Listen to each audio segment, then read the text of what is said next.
Warning, my content should not be viewed by anyone ever. I am not a real person.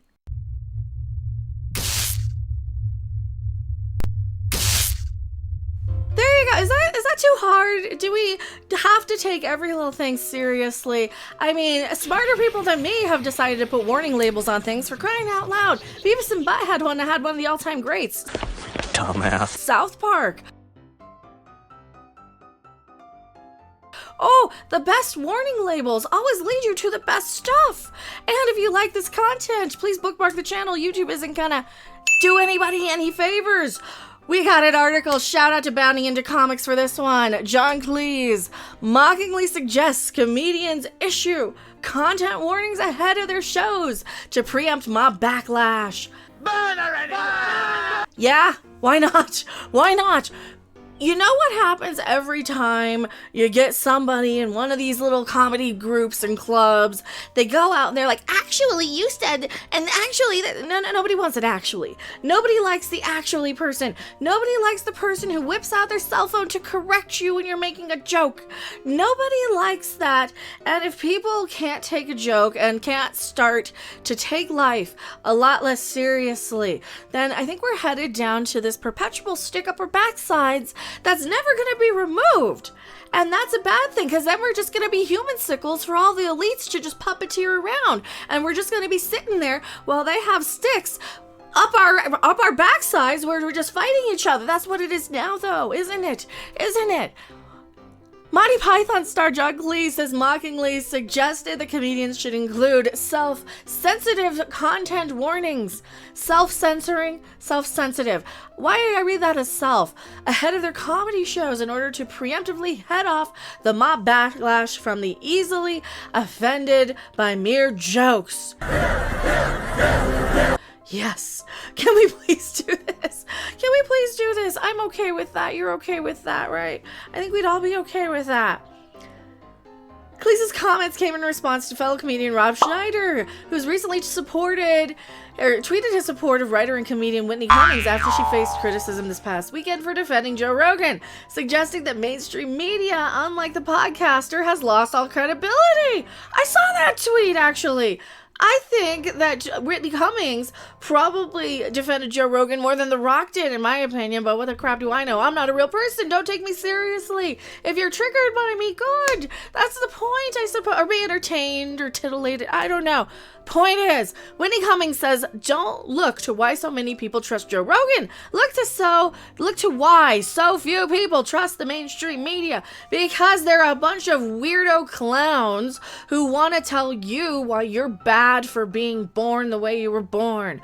Or why you have to be accountable for everything regardless of just going about your day-to-day life. Just going about looking at what you can do to keep your family safe, to keep your bills paid. We don't need our entertainment or anybody telling us we're not allowed to listen to or think or question anything. That's the point where we're at in society now. We've been told for too many years that we can't laugh, we can't say, we can't do, we can't think. Oh, you can't support this person because they said a thing 20 years ago. Oh, you can't like them because they're on the other side. Oh, you can't like this thing because you can't say that. That could have possibly offended somebody if you twist it this way. Shut up. Just shut up, cancel culture. Cancel culture just needs to be told to shut the crap up every once in a while. And I think the world might be a better place if anytime somebody says, oh, well, you can't say that, somebody might shut up, just shut up, shut up, shut up. She wrote on her personal Twitter account on February 5th, successfully sparking the ire of a cancel mob. Oh, shut up, cancel mobs. Her tweet itself, prompted by the recent circulation of videos using words, I don't care. I'm not allowed to be offended by it because I can't. No, really. I'm not allowed to be offended by it. If I say it's offensive, if I don't say it's offensive. So you know what? That's not what the video is about. Though the podcaster was quick to issue an apology for his past use, the cancel mob still can't. You see, that's what they do. They come for you anyway. It doesn't matter what you do or say or think. The cancel culture people are going to be there. In a follow-up tweet, Cummings doubled down on her previous comment, throwing her support behind both the famed podcaster and comedians in general. Comedians did not sign up to be your hero, she wrote the next day. It's our job to be irreverent and dangerous, to question authority, and take you through a spooky mental haunted house so you can arrive at your own conclusions. She concluded the statement encouraging her followers to stay focused on the people we pay taxes to be moral leaders. Yeah, those are the people we need to start canceling. Oh, some of those people have said some pretty horrendous things. True international effort to pressure. See?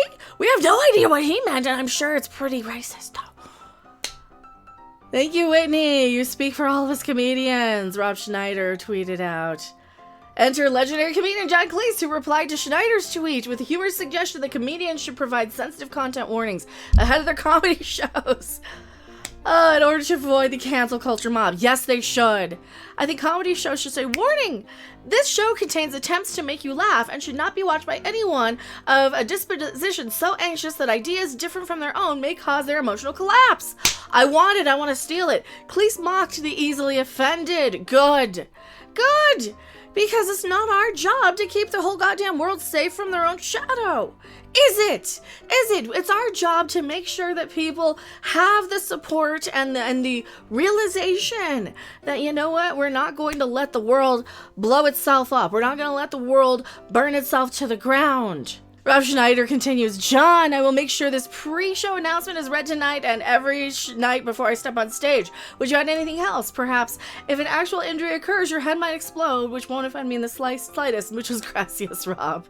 I think the comedy show should say, and he requotes tweeted, because I forgot how Twitter worked for 2 seconds. Are there bigger problems in the world than this tweet? Well, I assure you there are. Rob, he responds, I think that the simplicity of the former is slightly better at the moment. However, if anyone's head does explode, please add your line in the future. Also, will you send me some photos? This is where we're at. We're just kind of mocking this wokier than thou crap. And this goes into, he's talking about his cancel culture TV show. He's talking about a cancel culture show that is going to be on BBC. They've been trying to cancel him for years from Monty Python and Fawlty Towers. And yeah, we've been, this is going into the history of that. I did videos on that. Definitely look those up, or I will link them somewhere in the description. I am Mecca. Warning! Life should never be taken too seriously. Our job is to mock it and try and keep people from destroying it, right? Kibber! Thanks for watching. If you liked it, make sure to hit that like button. And if you want to see more, don't forget to subscribe. See you in the next video. Bye! It's a fair call.